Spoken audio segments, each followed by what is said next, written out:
ঘরে থাকা সমস্ত উপকরণ দিয়ে এইরকম একটা মুচমুচে পারফেক্ট ফুলকপি পাকোড়া বানিয়ে ফেলতে পারেন। আর এই পাকোড়াটা যেমন বিকেলের নাস্তা তেমনই ইফতার আইটেমে কিন্তু বেশ ভালো লাগে খেতে। তেমন কোনো ঝামেলা ছাড়াই কিন্তু খুব সহজে এই পাকোড়াটা বানানো যায়। আসসালামু আলাইকুম, আরেকটি নতুন রেসিপিতে সবাইকে ওয়েলকাম করছি। আজকে আপনাদের সাথে শেয়ার করছি ফুলকপির পাকোড়ার রেসিপি। পাকোড়া বানানোর জন্য অর্ধেকের একটু কম ফুলকপি নিয়ে আমি ছোট ছোট করে কেটে নিয়েছি।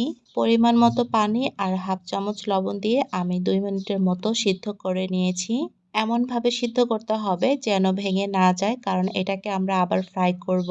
সিদ্ধ করার পর অবশ্যই এগুলোকে ভালো করে ঠান্ডা করে নিতে হবে। এখন তৈরি করে নিচ্ছি পাকোড়ার ব্যাটার। ব্যাটার তৈরির জন্য নিয়েছি 1/4 কাপ, 2 কাপ বেসন, 1 কাপ চালের গুঁড়া আর এখানে দিয়েছি হাফ চামচ লবণ। তারপর দিয়ে দিচ্ছি হাফ চামচ হলুদের গুঁড়া, হাফ চামচ মরিচের গুঁড়া আর হাফ চামচেরও একটু কম ধনিয়া গুঁড়া দিয়ে দিব। তারপর দিয়ে দিচ্ছি হাফ চামচ আদা রসুন বাটা। এখন সবগুলো উপকরণ পানি দিয়ে খুব ভালো করে মিক্স করে নিতে হবে।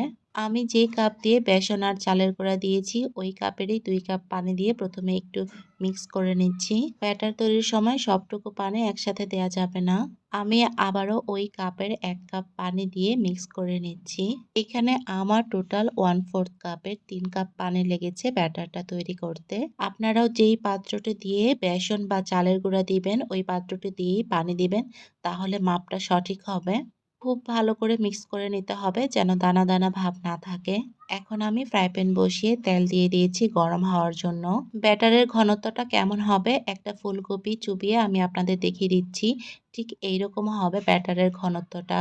ব্যাটারের ঘনত্বটা সঠিক না হলে পাকোড়াগুলোও কিন্তু ভালো হবে না। প্যানে তেল গরম করে নিয়ে ব্যাটারে চুবিয়ে একে একে দিয়ে দিচ্ছি ফুলকপিগুলো। আর হ্যাঁ, তেলটা কিন্তু অবশ্যই হাই হিটে গরম করে নিতে হবে। আমি পাকোড়া ভাজতেছি সয়াবিন তেলে। আপনারা যে তেল খেতে পছন্দ করেন আপনারা সেই তেলেই পাকোড়া ভেজে নিতে পারেন। 4 থেকে 5 মিনিট পরে কিন্তু পাকোড়ার কালার চেঞ্জ হয়ে আসবে। যখন এরকম লালচে কালার হয়ে আসবে তখন আস্তে আস্তে করে সবগুলো পাকোড়া আমি একে একে উল্টে দিচ্ছি। যেহেতু প্রথমেই আমি 2 মিনিটের মতো ভাপিয়ে নিয়েছিলাম, তাই পাকোড়ার ভেতরটা সিদ্ধ হতে কিন্তু খুব বেশি সময় লাগে না। এই পাকোড়াটা ভেতর থেকে যেমন সফট এবং বাহির থেকে কিন্তু ততটাই ক্রিস্পি হয়ে থাকে। সবগুলো পাকোড়া উল্টে দেওয়ার পরে আমি আরও 3 থেকে 4 মিনিটের মতো ভেজে নেব। এই সময় এসে অবশ্যই চুলার হিট মিডিয়াম আঁচে রাখতে হবে। বেশি আঁচে রাখলে কিন্তু পাকোড়াগুলো পুড়ে যেতে পারে। মাশাআল্লাহ, পাকোড়াগুলো পারফেক্টলি ভাজা হয়ে গিয়েছে। আমি উঠিয়ে নিয়েছি সবগুলো। আমি কিন্তু ঘরে থাকা সমস্ত উপকরণ দিয়েই পাকোড়াগুলো ভেজেছি। এতে বাড়তি কোনো উপকরণ যেমন লাগেনি তেমনও বাড়তি কোনো ঝামেলাও কিন্তু হয়নি। মাশাআল্লাহ, অনেক ক্রিস্পি হয়েছে। শব্দ শুনেই নিশ্চয়ই বুঝতে পারছেন কতটা মুচমুচে হয়েছে। তাহলে আর দেরি কেন, এই রেসিপিটা ফলো করে বানিয়ে ফেলুন এমন মুচমুচে ফুলকপির পাকোড়া। ভিডিওটি ভালো লাগলে লাইক করে আমাকে একটি কমেন্ট করে জানিয়ে যাবেন কেমন লেগেছে।